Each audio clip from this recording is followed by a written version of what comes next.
You have said that you would not be bound by a TPP agreement signed during this election campaign, but if you do back out, what signal, what message would this send to the international community? Well, that's why I took the trouble to send that letter to Ed Fast yesterday. I mean, we are 2 weeks out from an election.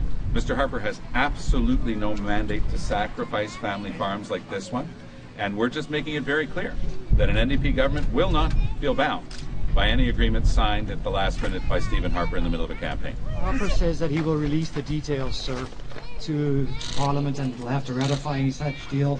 You talk about it negotiating in secret. Do you trust him? Do you think he will release the details? Well, you know, the problem with Stephen Harper on these things, he announces them time after time. He did it with the European trade deal, and we still haven't got a final deal, even though he's announced it a half a dozen times. And we also know that he can't be trusted on any guarantees he's given. Ask the people here. The thousands of tons that they gave up on the European trade deal, they were promised compensation. They still haven't seen a penny, and nothing's moved. Ask the people of Newfoundland and Labrador if they can trust Stephen Harper on trade deals. They were promised $300 million plus to compensate them for giving up the transformation and the processing aspect of their own fish. And you know what? Mr. Harper has renounced his own signature and his promise to the people of Newfoundland and Labrador. So you ask anybody in Canada who's ever dealt with Stephen Harper on these things whether they trust him, the answer is going to be no. Could I just follow up on what you were saying about that?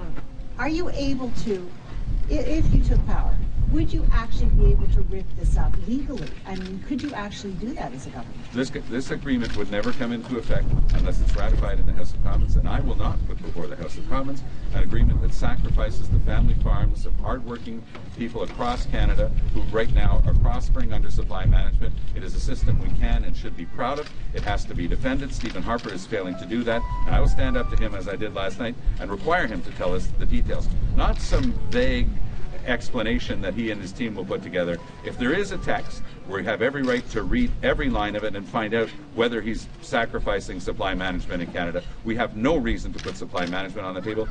He has said now in several debates that he is going to defend supply management. Let's find out whether or not that's true. And if he doesn't defend supply management, as he promised to do, we will not feel bound by that agreement.